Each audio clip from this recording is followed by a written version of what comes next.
Bonjour Bandeko.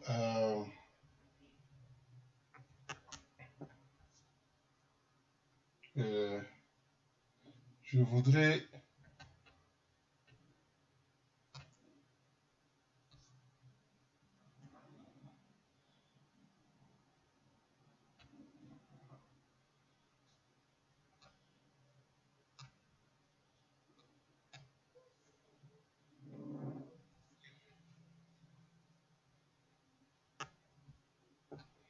voilà, merci beaucoup pour ceux qui vont me suivre en ce moment. Je veux parler un peu d'un sujet qui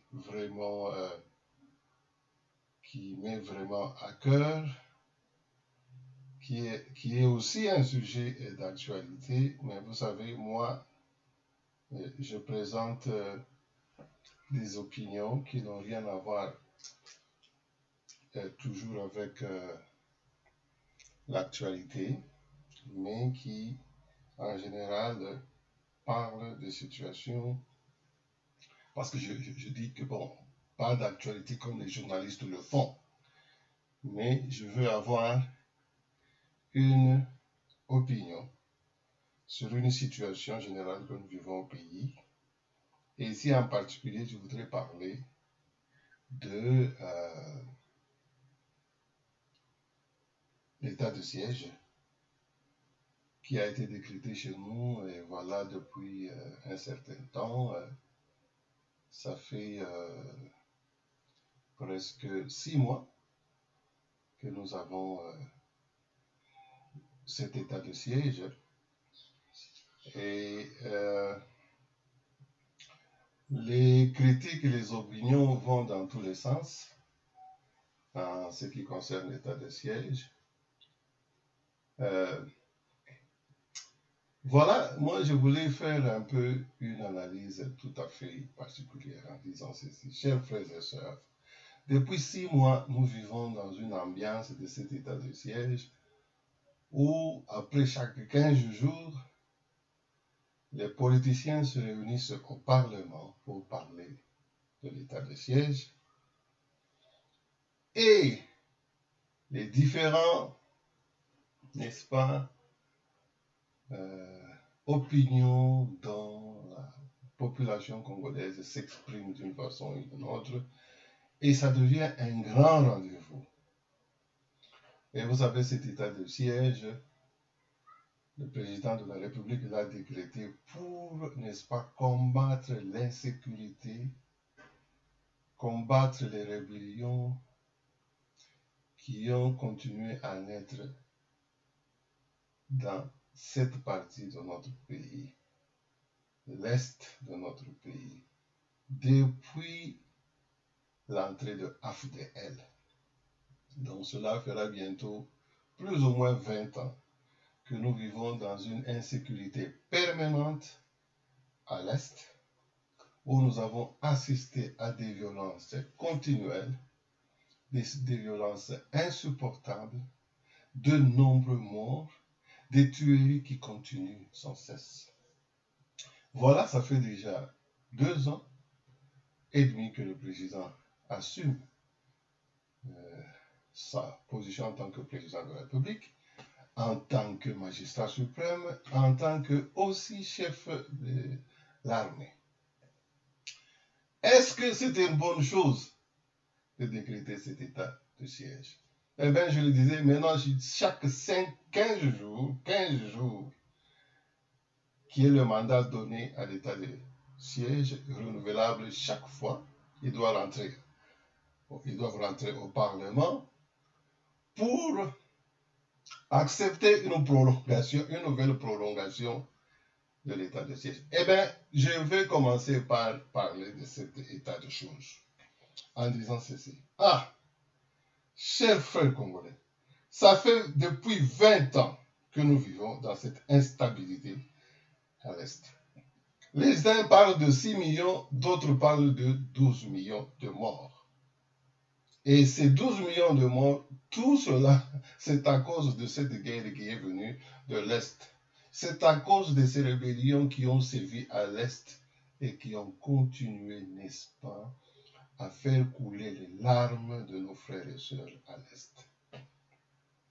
Voilà, nous savons que à l'Est, ceux qui avaient commencé la guerre, c'était AFDL. Ensuite, cette AFDL a commencé à se métamorphoser, à changer, devenir SED Goma, devenir M23, devenir SNDC avec Kunda Batware. On a vu des gens comme Bosco Tanganda, donc, et Makenga, et tous particulièrement des Rwandais qui ont dirigé ces différentes rébellions. Et ça a été au cœur aussi de ces discussions, l'entrée de ces différentes rébellions, au cœur de ces discussions, était sur la table la question de Ben Moulengue. Mais ici, moi, je veux parler de l'état de siège. C'est de cela qu'il est question ici. Est-ce que c'était une bonne chose que le président de la République ait décrété l'état de siège? Je disais, je rappelle, chers frères et sœurs, 12 millions, d'autres disent 12 millions, 6 millions de Congolais morts depuis le début des hostilités à l'Est. Fallait-il engager à ce point notre armée? Pourquoi pas? Et si cela n'était pas fait, qu'est-ce qu'on aurait dû faire alors d'autre pour mettre fin à ces rébellions et à ces guerres continuelles? Bon, voilà, ma lecture est celle-ci. C'est que, étant donné que l'Est a servi de base arrière, en même temps le fief de la guerre, eh bien, on ne pouvait, n'est-ce pas, faire la guerre que là où la guerre se trouve et de là où qu'elle vienne. C'est-à-dire la guerre est principalement à l'Est. Et on ne peut pas faire autrement que faire la guerre pour se défendre contre les gens qui nous font la guerre. Nous sommes dans une situation de self-défense.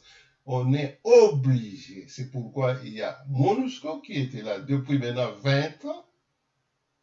Et c'est pourquoi il y a eu aussi des pays comme l'Afrique du Sud à l'époque qui étaient intervenus, mais pour mettre en débandade M23. Rappelez-vous, ce sont les forces sud-africaines avec leurs hélicoptères vraiment de dernier cri de pointe qui avaient mis en débandade, n'est-ce pas, M23. Et vous vous rappelez, chers frères et sœurs, nous avions eu, nous en tant que pays, le Congo avait eu des difficultés, des conflits avec l'Afrique du Sud, parce que l'Afrique du Sud était accusée de fournir des armes à la rébellion rwandaise, donc à AFDL.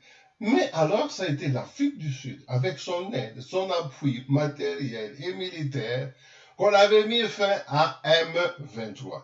Est-ce qu'il fallait alors vraiment avoir l'état de siège? Bien sûr, parce que depuis le départ de M23, les tueries ont continué bon train, les rébellions ont continué à naître. Aujourd'hui, nous avons Codeco, nous avons ADF, qui est une rébellion qui a des origines ougandaises. Ce sont des Ougandais, comme à l'époque nous avions Joseph Kony qui habitait l'est du Congo. Pendant de nombreuses années, ce monsieur là-bas faisait la guerre.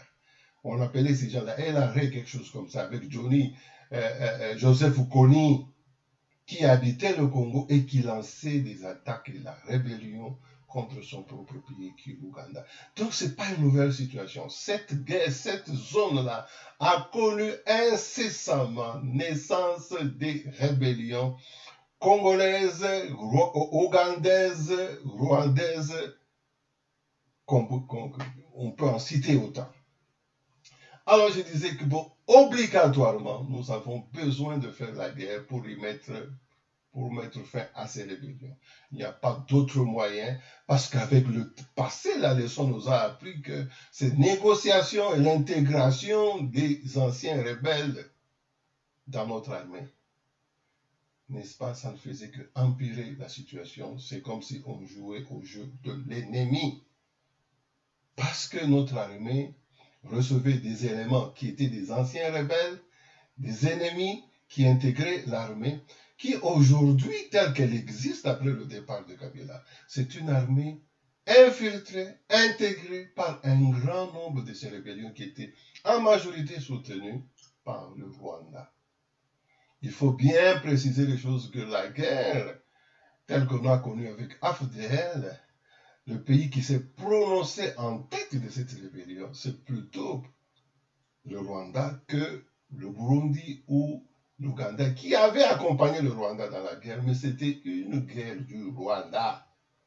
Et tout le monde se souvient que nous avions un chef d'armée rwandais qui était à la tête de notre armée, James Kabarebe.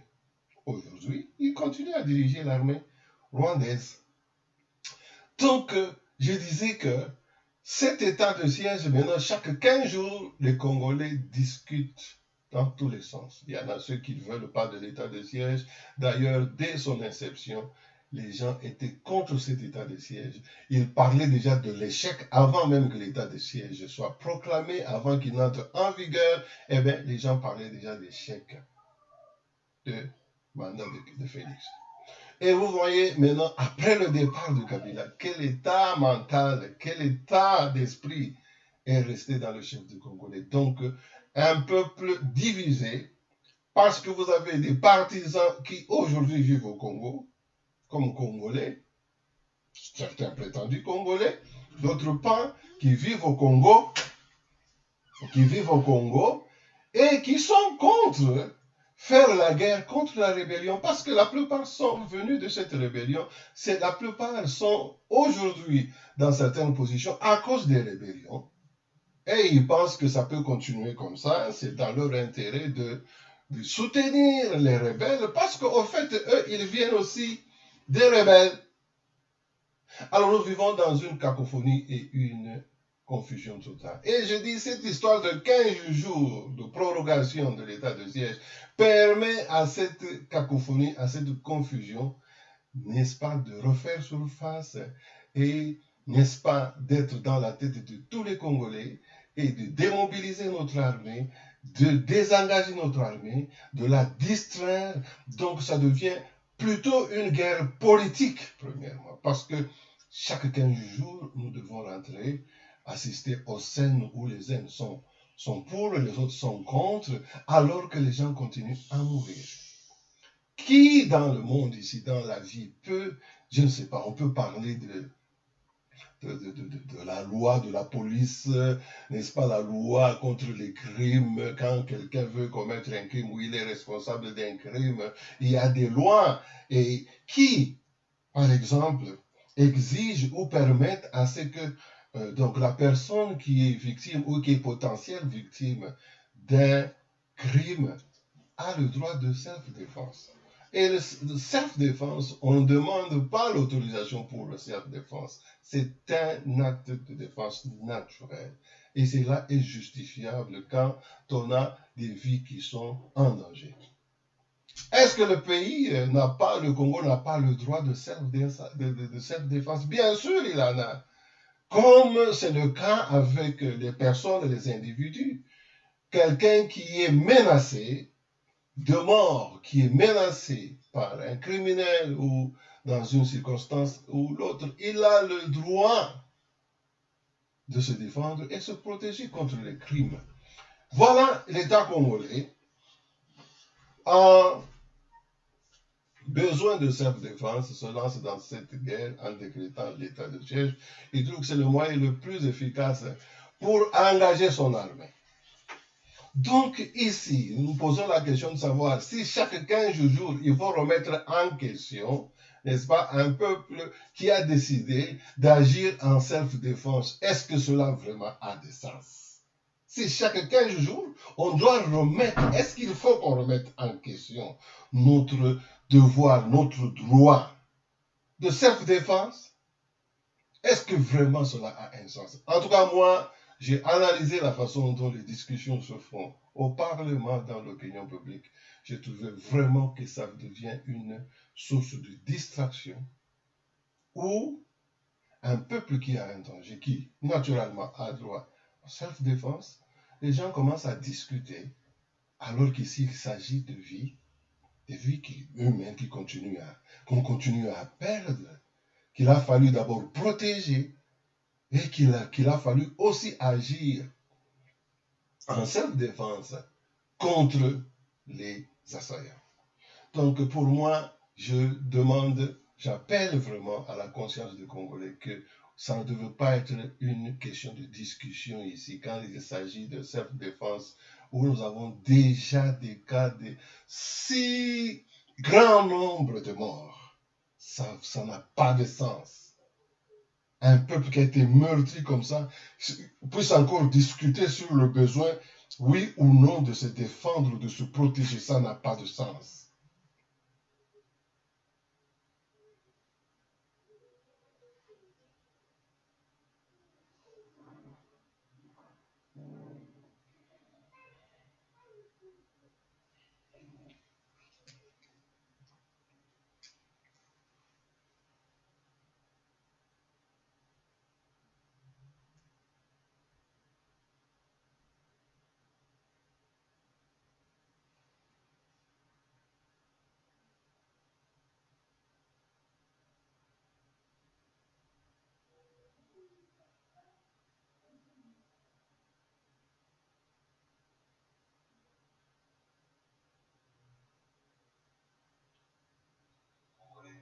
Ça ne devrait pas être une question de discussion ici quand il s'agit de self-défense où nous avons déjà